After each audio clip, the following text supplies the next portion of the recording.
the Columbia Network takes pride in presenting Orson Welles in the first production of a unique new summer series by the Mercury Theater on the Air.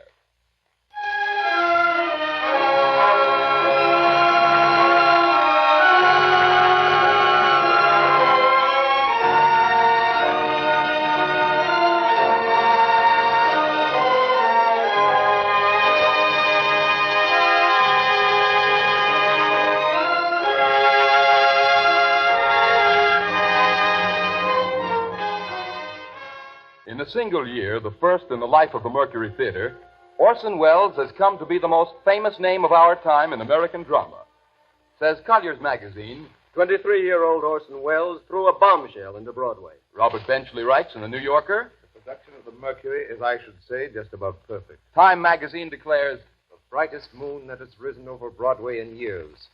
Welles should feel at home in the sky, for the sky is the only limit which his ambitions recognize. And finally, the United Press remarked, the meteoric rise of Orson Welles Mercury Theater continues unabated.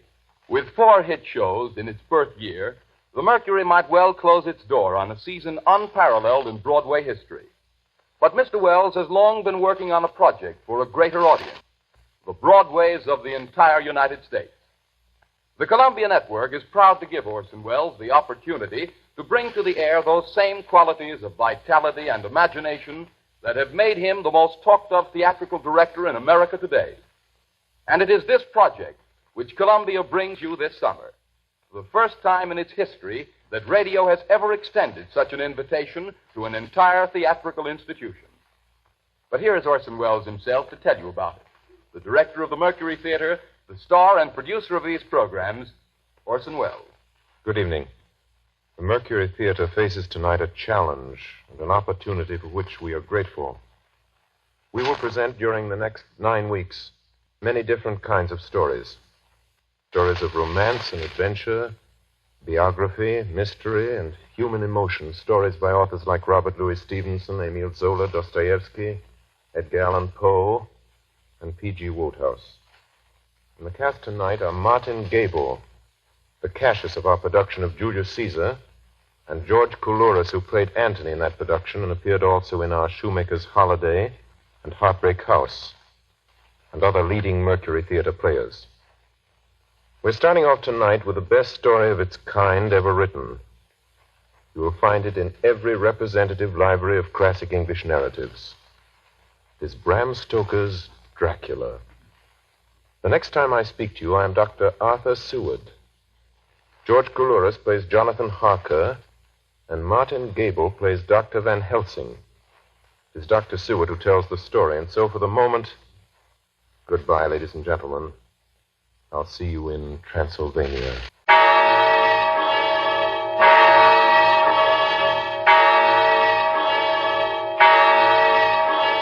The Mercury Theater on the Air presents Orson Welles as Count Dracula in his own version of Bram Stoker's great novel, Dracula.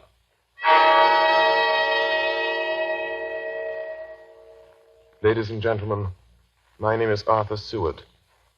I'm here tonight to bear witness to the truth of certain events which you may find it hard to believe, but I ask you to believe them. I have here certain documents, telegrams, clippings from the press of the day, memoranda, and letters in various hands.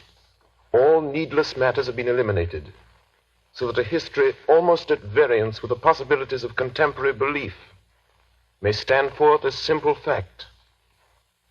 I present you first with excerpts from the private journal of Jonathan Harker. I, Jonathan Harker, lawyer's clerk, article to Peter Hawkins, Esquire of Exeter, England, am writing this journal in the hope that if misfortune overtakes me, it may one day come to the eyes of those who love me.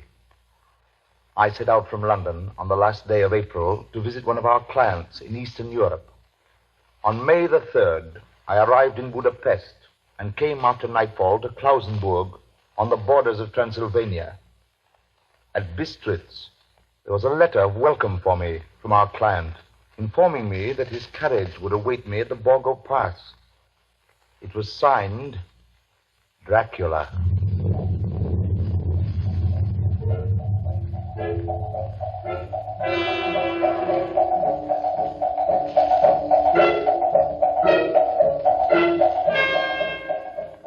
Bukovina!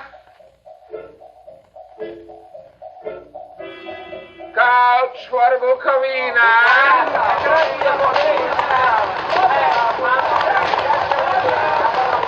The road was rough, but still we seemed to fly over it with feverish haste. When it grew dark, there seemed to be some excitement among the passengers. They kept speaking to the driver and looking at me and urging him on to greater speed. The crazy coach rocked on its great leather springs. The mountains seemed to come nearer to us on either side. Coachman! Coachman! What is this? Where are we? You're nearing your destination, young hare. This is the Borga Pass.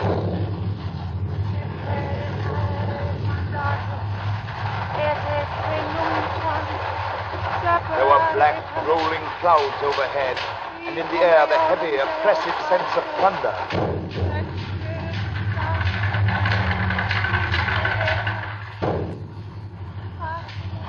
Now, we were through the pass. The young hare is not expected after all.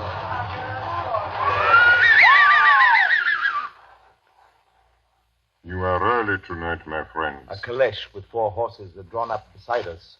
Let me help you, sir. The coachman smiled, and the lamplight fell on a hard-looking mouth with very red lips and sharp-looking teeth as white as ivory. We began to move. I looked back. The coach and its load of passengers had vanished from sight. We swept into the darkness of the pass. I struck a match. It was within a few minutes of midnight. And then a dog began to howl somewhere far down the road. The wind was rising. It moaned and whistled through the rocks, and the branches of the trees clashed together as we swept along. It grew colder and colder still, and fine powdery snow began to fall. The baying of wolves sounded nearer and nearer, as though they were closing round us from every side. We kept on ascending, always ascending. The howling of wolves was growing less. Presently, it ceased altogether. And just then, the moon broke through the black cloud. There's a ring of wolves running alongside the carriage, in silence, with white teeth and lolling red tongues, with long sinewy limbs and shaggy hair. Welcome to my house. I must have fallen asleep. The carriage had pulled up in the courtyard of a vast ruined castle. The coachman was nowhere to be seen. Welcome to my house. Come freely, go safely, and leave something of the happiness you bring. Count Dracula? I am Dracula. His face was strong, very strong, aquiline. The mouth, so far as I could see under the heavy mustache, was fixed and rather cruel-looking, with peculiarly sharp white teeth. You hear them, Mr. Harker? The wolves? The children of the night, as you say, Mr. Harker. The wolves. Listen. Come now. There are many things you must tell me tomorrow. Of England and of the estate there you have purchased for me. Why, yes. The estate is called Carfax, I believe. Yes, that is so. But now I will detain you no longer. You will find your room in readiness. And I advise you not to leave it during the night.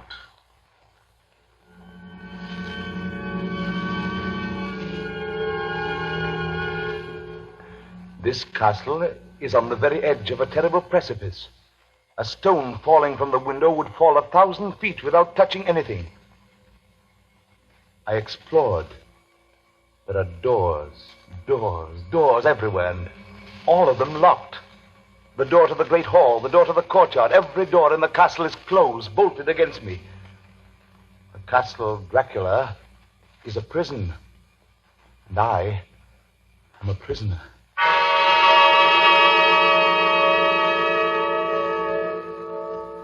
The next night, I could not sleep. So after a few hours, I got up and, lighting my candle, I placed my shaving mirror on the dressing table and was just beginning to shave. You seem restless, Mr. Harker. I had not seen him, although the reflection of the glass covered the whole room behind me. I turned to the glass again. Count Dracula was close to me, and I could see him over my shoulder, but There was no reflection of him in the mirror. It was blank. I started and cut myself on the side of the throat. The blood was trickling down my neck. Count, my mirror! The blood! The blood! Wipe the blood from your face, Mr. Harker. And take care how you cut yourself. It is more dangerous than you think in this country.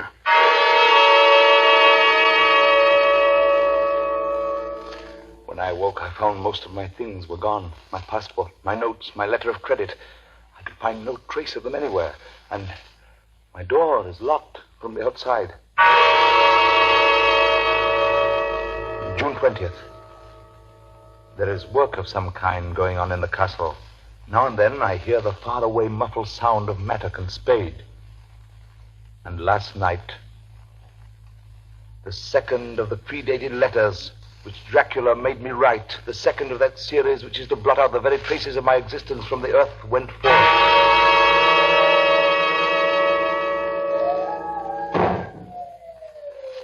Count Dracula. Yes, my young friend. Well, what of me?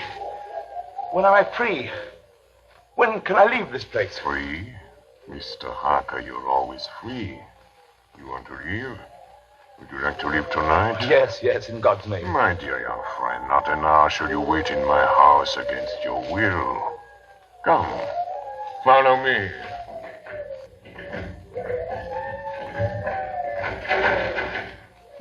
The door seems to be bolted. How strange. The door is locked. Well, in God's name, open it. As you will, Mr. Harker. You English have a proverb which is very close to my heart. Welcome the coming, speed the parting guest.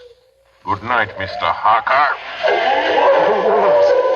Shut the door! Shut the door! I tell you, shut the door! Shut! The door is shut, Mr. Harker. I take it you will remain. Morning, June the 30th.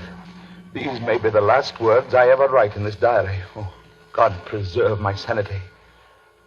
I have never seen Count Dracula by day. At sunrise, at the first cockcrow, he is gone. I don't understand these things. I only know that the wolves obey him, and that he is a man with hair on the palm of his hands, with sharp teeth, and no blood in his face. He casts no shadow. He cannot be seen in a glass, and he moves like a bat across the sheer face of the castle walls. He eats no food, and is mortally afraid of the crucifix. As I write this, I hear in the courtyard the rolling of heavy wheels and the cracking of whips. And there is in the passageway below a sound of heavy boxes being set down. Boxes shaped like coffins. And I know what they hold. The boxes are filled with holy earth from the chapel beneath the castle. It is the last box being nailed down. Now I hear the heavy feet tramping again. The door's shut. The chains rattle.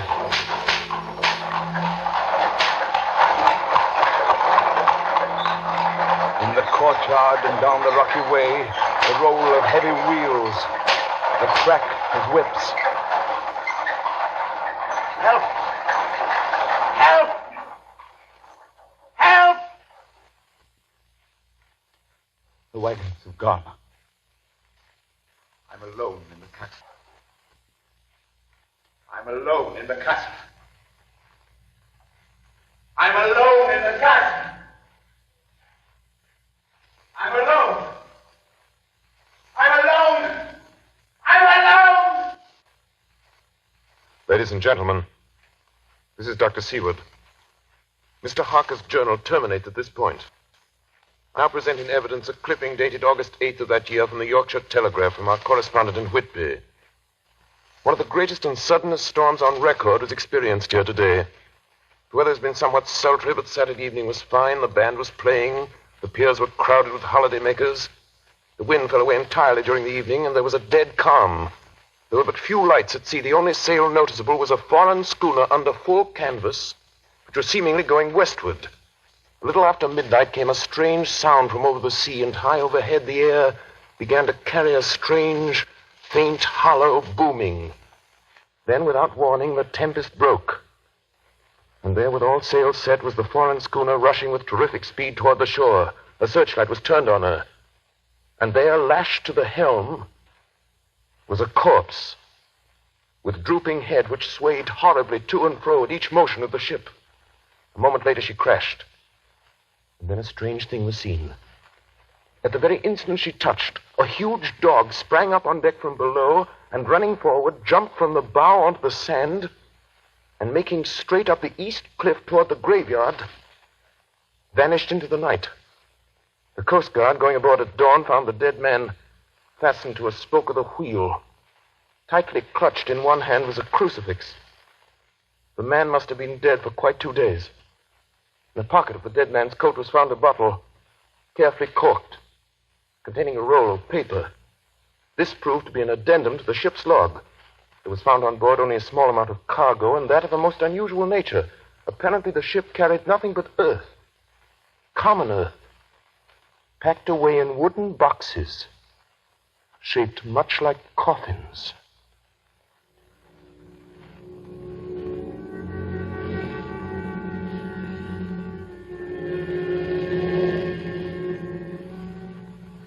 Log of the Demeter, July 6th. Finished taking in cargo, a queer cargo, boxes of earth. At noon, set sail, east wind, fresh. Crew, 4 hands, 2 mates, cook, and myself, captain, July 11th. Entered Bosporus. At dark, passed through Dardanelles.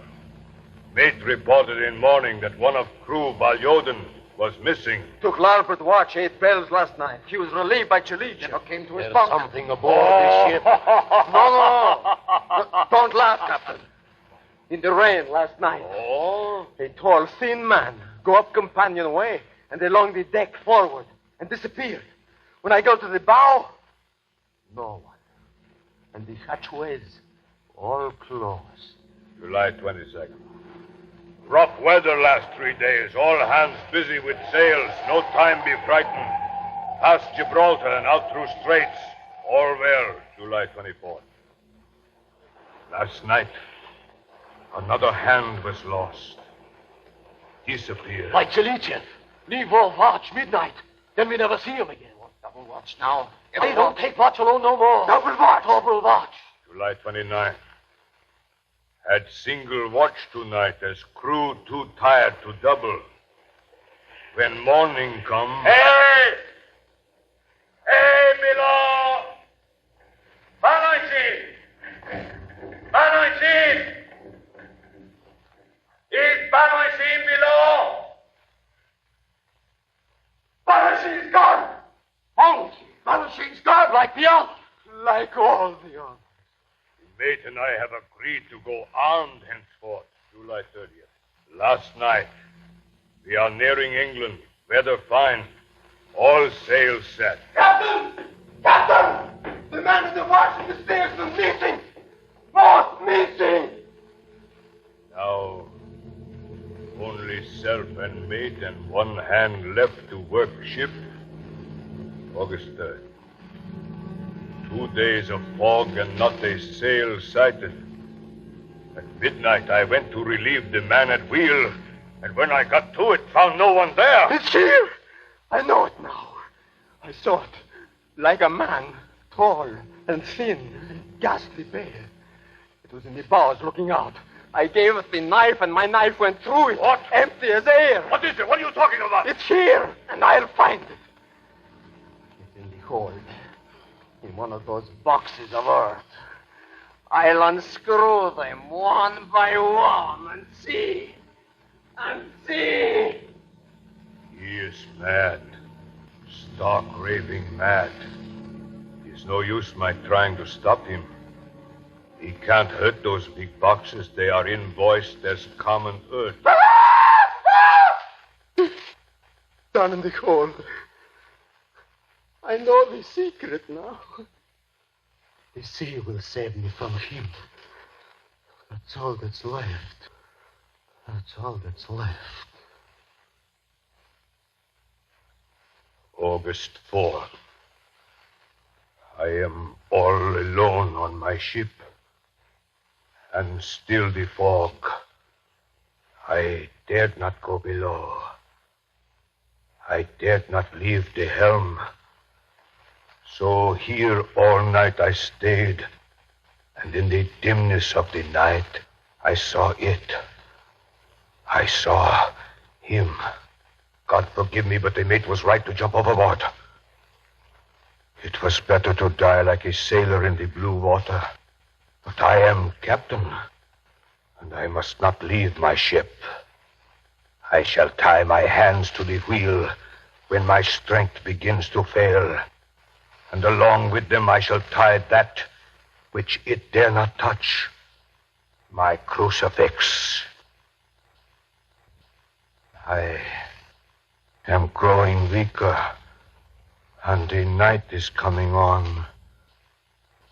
God and the Blessed Virgin help a poor ignorant soul trying to do his duty.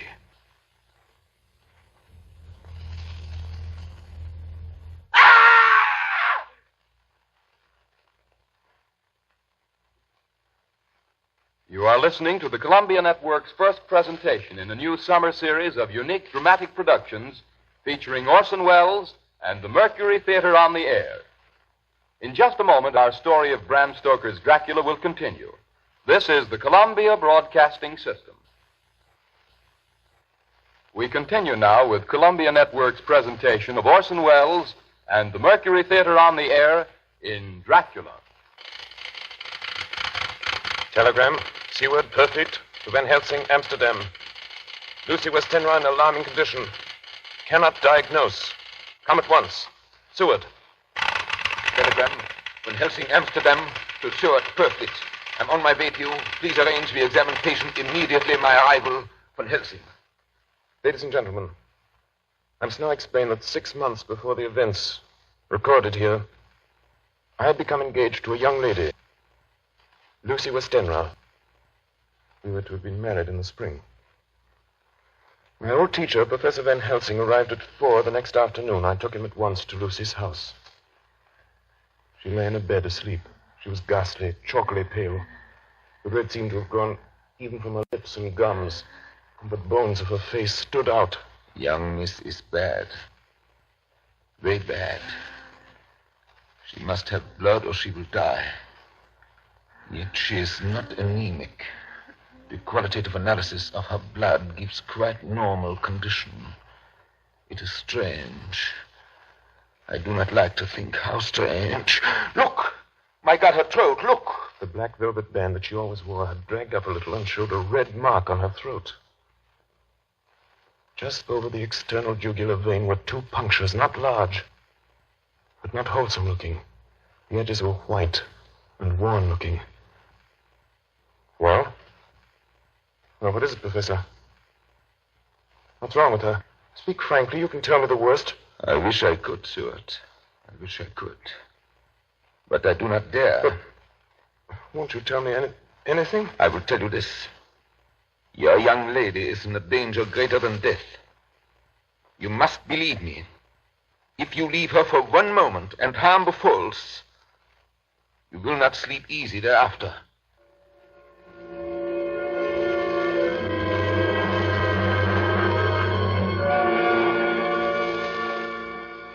September 8th.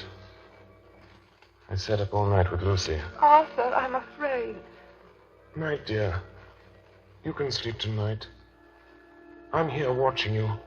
Nothing can happen. And I promise if any sign of bad dreams, if I see anything, I'll wake you at once. Will you really? Then I'll sleep. I sat all night by her bedside, and she did not wake once during the night, although a boughs or a bat or something flapped almost angrily against the window panes. September 11th. Still quoting from my private journals. At this time that I received a message from Perfleet. Read 10:20 p.m. St. John's Hospital, serious complications, case 891, your immediate presence, London, imperative. I had no choice. Sometime later, a paper was found among Lucy Westenra's belongings. I write this and leave it to be seen so that no one may by any chance get into trouble through me. I went to bed as usual, taking care that the window was closed, as Dr. Van Helsing had directed. About 2 a.m, I awakened. I went to the door, called out, "Arthur! Arthur!" There was no answer. Something's broken the window. I'm in the room, alone. I dare not go out. The house seems empty. The air is full of specks, floating, circling in the draught from the window. The light burns blue, dim. What am I to do? Something very sweet and very bitter all around me. And I seem sinking into deep water. And there's a singing in my ears. You shall be flesh of my flesh, blood of my blood. September 12th. Late. Only resolution and habit can let me make an entry tonight.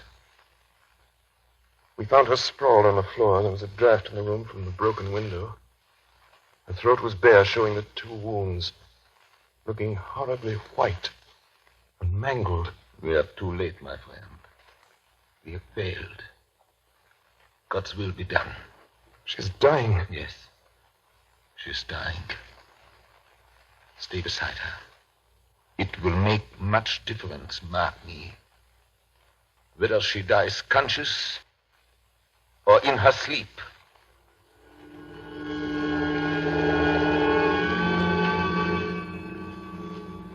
It was late in the afternoon before she opened her eyes. Arthur, oh, my love, I'm so glad you've come. I took her hand and knelt beside her. Her breath came and went like a tired, peaceful child's. And then the light from the setting sun fell on her face, and then, insensibly, a strange change came over her.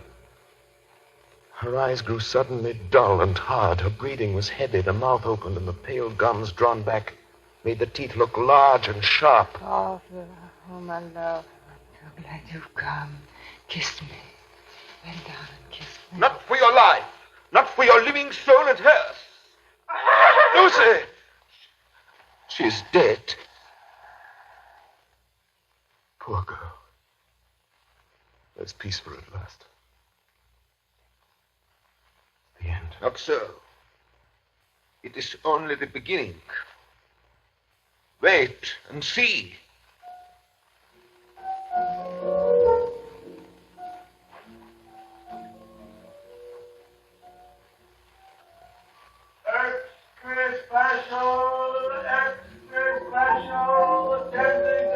The Westminster Gazette, September 25th.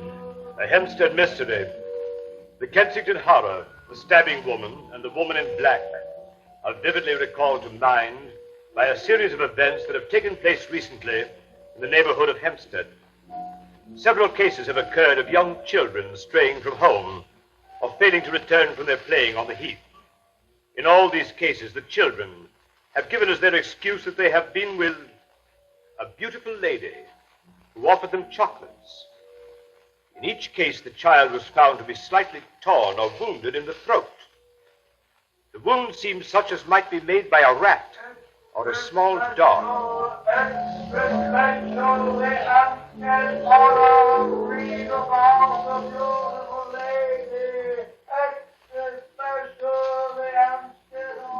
The Hempstead horror. Another child injured by the beautiful lady. We have just received intelligence that another child missed last night was only discovered late in the morning. It has the same tiny wound in the throat. Well, Stuart, what do you think of that? You mean to tell me, my friend, that you still have no suspicion as to what poor Lucy died of? Nervous prostration, following great loss and waste of blood. And how was the blood lost or wasted? You are a clever man, my friend, and a good doctor. But you do not believe that there are things that you cannot understand. You are wrong, Stuart. Are you aware of all the mysteries of life and death? Can you tell me why in the pampas there are bats that come at night and open the veins of cattle and horses and suck dry those veins?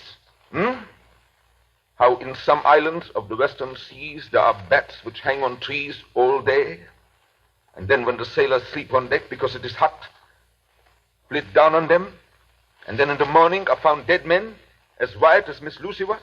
I understand none of these things. After tonight, Stuart, if you dare to come with me, perhaps then you will understand. September 29th. Before dawn. Now it is done. And I would sooner die 1,000 deaths than live again through what I did this night. We will spend the night, you and I, here in this churchyard where Miss Lucy is buried. We enter the tomb. And then? We open the coffin. You shall yet be convinced. Take care, Van Helsing. Miss Lucy is dead, is it not so? Then there can be no wrong to her. But if she is not dead... With some difficulty, we found the Westenra tomb. I took up my place behind a yew tree. On one side of the tomb, Van Helsing on the other. I was chilled and frightened.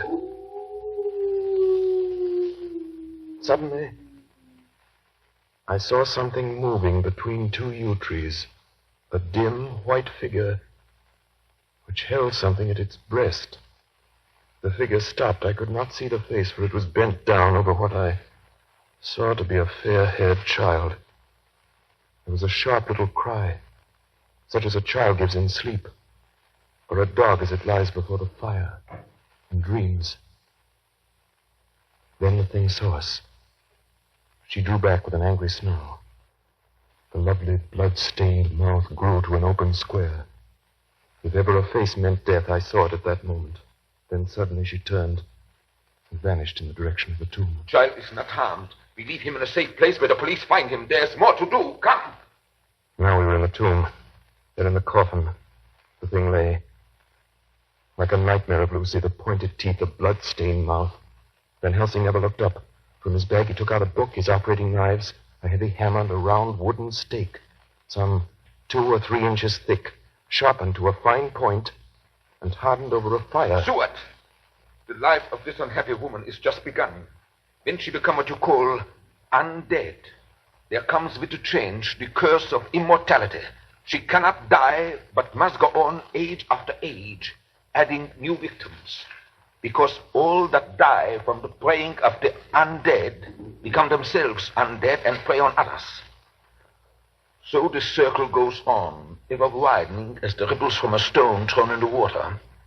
But if this lady, this undead, be made to rest as true dead, then the soul of the poor lady whom we love shall be again free. Tell me, what am I to do?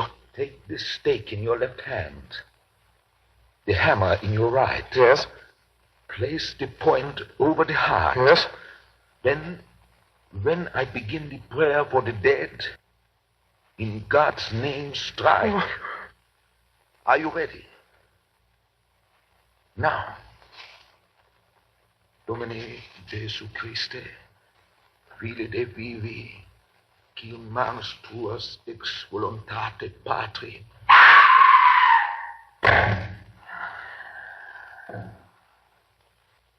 On the morning of July 11th, a man was found on the border of Transylvania. He talked wildly of wolves and boxes of earth and blood, and gave his name as Jonathan Harker. In the hospital at Klausenberg, he improved sufficiently to make possible his removal to England. I'm still quoting from my own personal papers. But there his condition remained so serious that he was committed for observation to a private ward in my hospital at Purfleet. Here he did so well that in 3 weeks he was completely recovered. It was during this time that his wife, Minna Harker, brought to the attention of Dr. Van Helsing and myself the journal that her husband had kept while a prisoner in the castle of a certain Count Dracula in Transylvania. I have before me the record of a meeting that took place in my study in Purfleet, transcribed by Mina Harker. October 1st. Meeting began soon after 8. Jonathan next to me. Dr. Seward opposite to Van Helsing at the head of the table. My friends, there are such things as vampires. Had I known at first what now I know, one so precious life had been spared to many of us who love her. The vampire which is amongst us is of himself so strong that he can direct all the elements. The storm, the fog, the thunder. He can command all the meaner things, the moth and bat, the owl and the fox and the wolf. How, then, are we to begin our strike to destroy him? How shall we find his place? And having found it, how can we destroy? My friends, it is a terrible task that we undertake. To fail here is not mere life or death. If we fail, we become as him. Foul things of the night, as him. What do you say? I answer for myself. Count me in. I'm with you. The professor laid a small golden crucifix on the table. We took hands, and our solemn pact was made. My friends, we too are not without strength. The vampire flourishes on the blood of the living. Without this, he cannot live. He throws no shadow. He makes no reflection in a mirror. He can transform himself to a wolf, to a bat. He can come on moonlight rays as elemental dust. He can see in the dark. He can do all these things. Yet he is not free. His power ceases at the coming of the day. Then, until night, he must remain in the shape in which he finds himself, and except in his coffin home, in those earth boxes, he cannot rest. When we can confine him in his coffin, then, my friends, if we obey what we know, we will destroy him. At that moment, something flapped wildly against the window. Then You hit it? I don't know. we looked out of the window. Against the black sky, we could see nothing. Data in our possession. From the Count's castle in Transylvania to Whitby came 50 boxes of earth. All of these, to our certain knowledge, were delivered at Carfax. Recently, 12 of these boxes have been removed. First step, ascertain whether all the rest remain in the deserted house next door or whether any more have been removed. We must trace each of these boxes and sterilize the earth with holy water so that he can no longer seek safety in it. And we must hurry. The events of the next few days are described in Jonathan Harker's journal. October 2nd, 5 a.m. Just returned from the empty house. Left Mina here at home. Well, we've done our work at Carfax. The place was filthy. The air stagnant and foul and alive with rats. We counted the boxes. Only 38 of them. And over each one, the professor went through his same mysterious work. It was dawn when we got back. I found Mina asleep. She looks paler than usual. October 2nd. Soon after they left, I fell asleep. I remember hearing the sudden barking of the dogs. And then there was silence. I got up and looked out of the window. There was a thin streak of white mist moving across the grass along the wall of the house. It dawned on me that the air in the room was heavy and dank and cold. The gaslight came only like a tiny red spark through the fog. I could see through my eyelids. The mist grew thicker and thicker. Then, as I looked, the spark divided and seemed to shine on me through the fog like two red eyes. You shall be flesh of my flesh, blood of my blood, blood of my blood.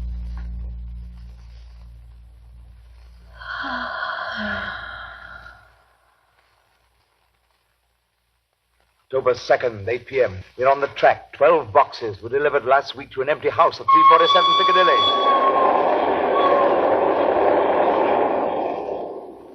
My dear friends, until the sun sets tonight, Dracula must retain whatever form he now has. We have this day to hunt out all his lairs and sterilize them. Then he will have no place where he can move and hide. But we have only until sunset. The house in Piccadilly was empty. Like the one at Purfleet, the same sickening smell was in the air. On a table, we found a clothes brush, a brush, and a comb, and a basin. The latter containing dirty water, which was reddened as if with blood. The boxes are back here. 8, 9, 10, 11. Only 11. There's a 12th box somewhere. Gentlemen, it is after 6. The sun is setting. We've no time to lose. He will return at any moment. Open the boxes. Quiet. Listen.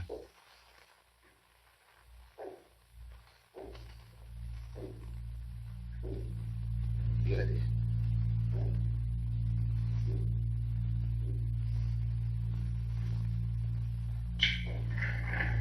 It is he! The window! You waste your bullets, gentlemen. You think you baffle me? You with your pale faces all in a row like sheep in a butcher's. You think you've left me without a place to rest. But I have more. And time is on my side. The one you love is mine already. I have known her. Already my mark is on her throat. Flesh of my flesh. Blood of my blood. She is with me always. Over land or sea. October 4th morning. Another meeting in the study at Purfleet. We must find that last remaining box, gentlemen. We must find it. As long as that earth exists impure, as long as there remains one place of refuge for Dracula, there is no safety and no peace for any soul in England. And for the undead, never peace so long as he lives. Blood of my blood. Blood of my blood. Mina! How do you know that? Quiet. With me. With me always. Over land and sea. Mina, darling, how did you know that Dracula said those... I don't know. The words just came. Strange. There are times when somehow I feel that I'm with him. At sunset? Yes. Just at sunset. And again at sunrise. Dr. Van Helsing, if at that time you... Have you the courage? Courage for what? What do you mean? Dr. Van Helsing here will question me. I will question her, yes. In a state of hypnosis. The one you love is already mine, he said. She is with me always, over land or sea. Ah, Count Dracula. Perhaps she will betray you if she is really with you, this one we love. Who knows? If she is really with you over land or sea. Blood of my blood. Mina. Yes. Answer me, Mina. Are you with him? Yes, I am with him. Where are you? I do not know. It is all dark. What do you hear? The lapping of water. I can hear it on the outside. Then you are on a ship. Yes. What else do you hear? There is the creaking of an anchor What are you chain. doing? Still. Oh, so still. It is like death. It's like death. Here is a report from Matson Peabody, shipbrokers. Dated October 5th, according to Lloyd's list, the only sailing ship that left for the Black Sea yesterday was the Tsarina Katrina bound for Varna. Some hours before she sailed, a man came alongside, all in black, driving a cart with a great box in it. This he lifted down single-handed and carried below. No one remembers having seen him after that, as heavy mist came up over Doolittle Dock until sailing time. The rest of London Harbor remained completely clear. Our plans are made. The average sailing time from London to the Black Sea is 3 weeks. We can travel overland to the same place in 3 days. We shall be there waiting for him when he arrives. October 15th, arrive Varna about 5 o'clock. Mina seems stronger. Every morning before sunrise and just before sunset, she speaks to Van Helsing in a trance. Are you with him, Mina? Tell me, are you with him? I am with him. What can you see? Nothing. All is dark. What can you hear? I can hear the waves lapping against the ship and the water rushing by. The wind is high.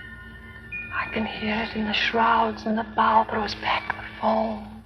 So, Tsarina Katrina is still at sea, hastening on her way to Varna. The Count cannot cross running water, so he cannot leave the ship without being observed. What do you hear, Mina? Lapping waves and rushing water. Darkness. Darkness and wind. A whole week of waiting. Daily telegrams from Lloyd's. Not yet reported. Not yet reported. Not yet reported. Rushing water and creaking mast. Darkness. Darkness and wind. October 24th. Telegram. Lloyd's, London to Harker. Tsarina Katrina reported this morning from Dardanelles. Lloyd's, London to Harker, October 28th. Tsarina Katrina in heavy fog reported entering Galatz Harbor at 1 o'clock today. Galatz! Galatz is 38 hours from here, and the first train for Galatz leaves at 6:30 tomorrow morning. My friends, we have lost. I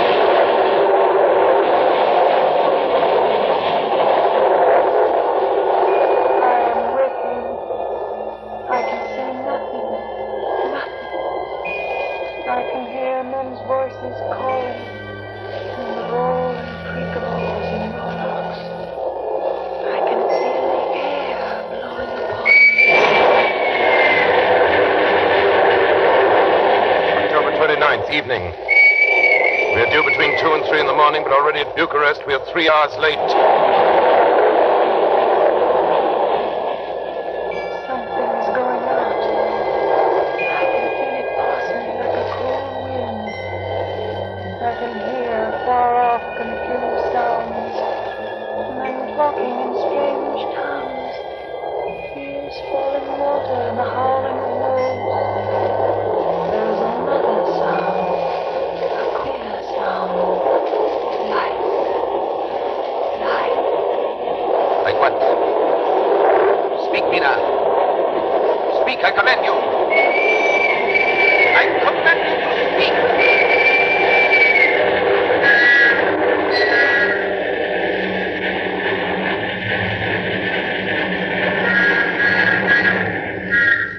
Arrived in Galatz. Saw Captain Tsarina Katrina. A man come aboard with an order an hour before sunup. Receive a box for a party by the name of Dracula. That is Pepper's a rate. Emmanuel Hiddlesheim, his name was. Mr. Hiddlesheim? Yes. You unloaded the box yesterday. I get the Krylov by order. Krylov. Mr. Krylov? Hello. This morning they find him dead inside the churchyard of St. Peter. They find him dead with his throat torn open. October 30th, evening. There are 2 ways in which Dracula can get back to his own place. By land or by water. We've examined the map and find the most likely river is the Sereth. You and I, Seaward, will charter a steam launch and follow him up the river. Van Helsing and Mina will take the train to Veresti, and from there they will From there we shall go in the track where Harker went, from Bistritz over to Borgo. If you have not caught him before, we shall be awaiting Dracula there.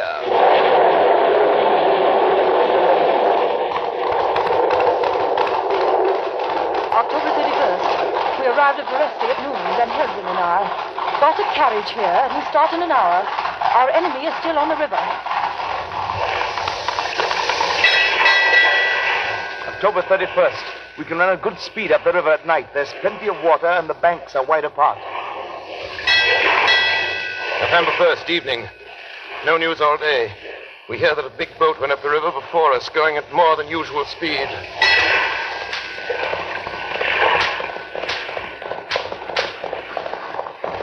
November 4th. All day driving. The country gets wilder as we go. By morning, we shall reach the Borgo Pass. November the 4th, evening. We've left the launch. We've got horses, and we follow on the track along the river. We are armed. Look! Quick! There they are now! Heading west! With the dawn, we could see the Slovaks some miles before us, dashing along the river with their wagon. On it is the great box.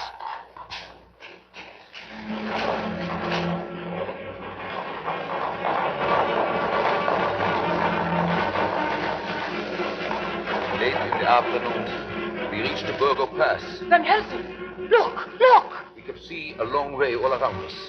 Far off, beyond the white waste of snow, was the river like a black ribbon curling. Between us and the river, not afar off, came a group of men, mounted Slovaks hurrying along. In the midst of them was a wagon which swept from side to side.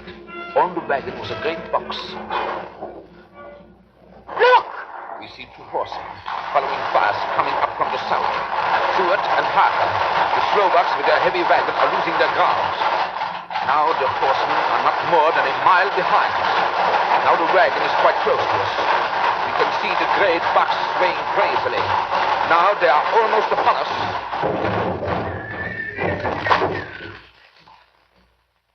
Now has happened a strange thing.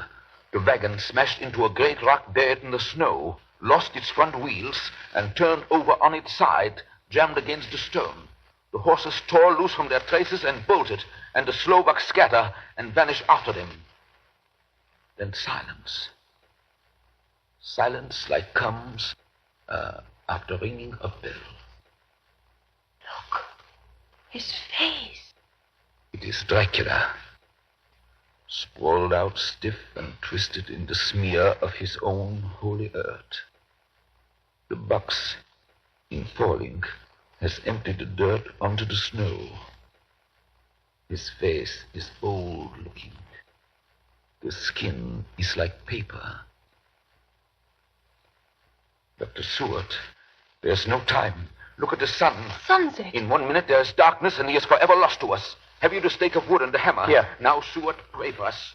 Kneel down and pray. Harker, the stake of wood over his heart. Be not afraid, Harker. Do not look into his eyes. The hammer. Now, Harker, strike. Strike!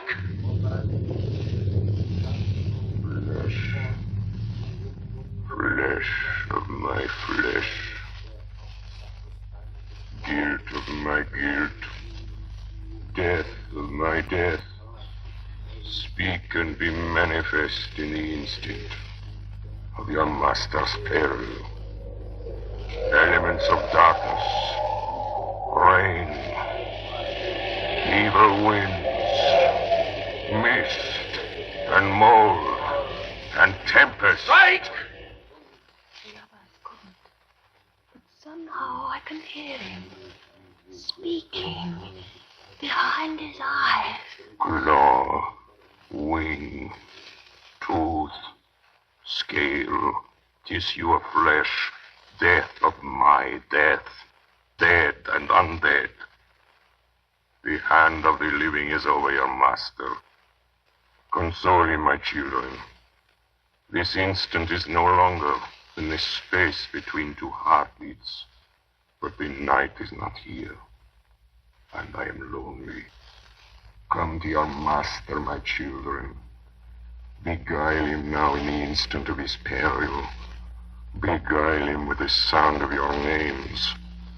Claw, wing, tooth, scale, tissue of flesh. Strike, Harker, strike! There is one very dear to me who has not answered. My love, Mena. There is less than a minute between me and the night. You must speak for me.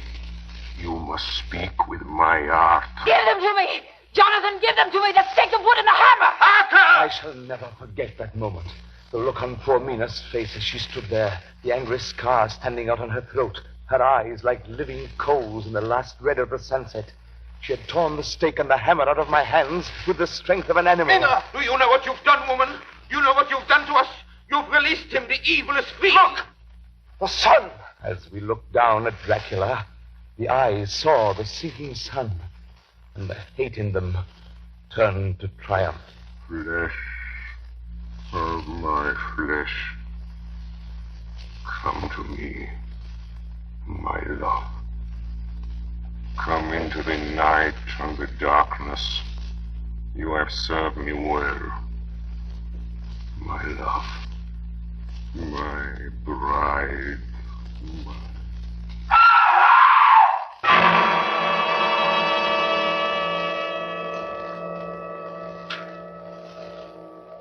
Ladies and gentlemen, all the evidence in this case is now before you. I've added nothing. And to the best of my knowledge, I've omitted nothing that might help to throw light on the extraordinary events of the year 1891, which culminated on that terrible evening in the Borgo Pass. There remains only this one last report. When Mina Harker seized the stake and hammer from her husband, I believe she was under some form of hypnosis. She herself remembers nothing. But whatever influence was at work on her, she must, at the last moment, have rejected it. For at the exact instant the sun disappeared, it was Mina Harker who drove the stake through the heart of the thing that called itself Dracula. At that same instant, even as we looked, the wound on the side of her throat was no more. As for Dracula, before the scream of the creature had died from our ears, the whole body crumbled into dust and passed from our sight. In the final moment of dissolution, there was in the face a look of peace, such as I never could have imagined might have rested there.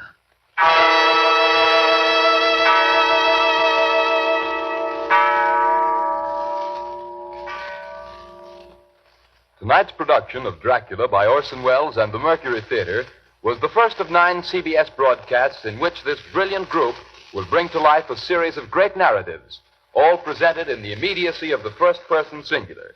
In presenting them each Monday evening at this time during the summer season, the Columbia Network is bringing a complete theatrical producing company to the air for the first time.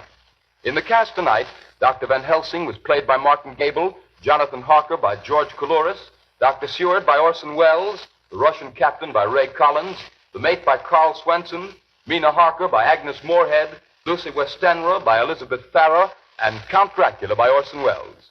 Bernard Herrmann composed the original music and conducted. Dan Seymour speaking. Davidson Taylor supervised the production for the Columbia Network. And now here is the director to tell you about next week's Mercury Theater production, Mr. Orson Welles. Ladies and gentlemen, what are your favorite stories? If there is one you're particularly fond of and would like to hear on the air, will you please write me about it? Next week, the Mercury Theater is going to tell you Robert Louis Stevenson's exciting yarn about pirates and the sea, Treasure Island. Until then, just in case Count Dracula has left you a little apprehensive, one word of comfort. When you go to bed tonight, don't worry. Put out the lights and go to sleep. It's all right. You can rest peacefully. That's just a sound effect. There. Over there in the shadow, see? It's nothing. Nothing at all. Nothing at all. I think it's nothing. But always remember, ladies and gentlemen, there are werewolves. There are vampires. Such things do exist.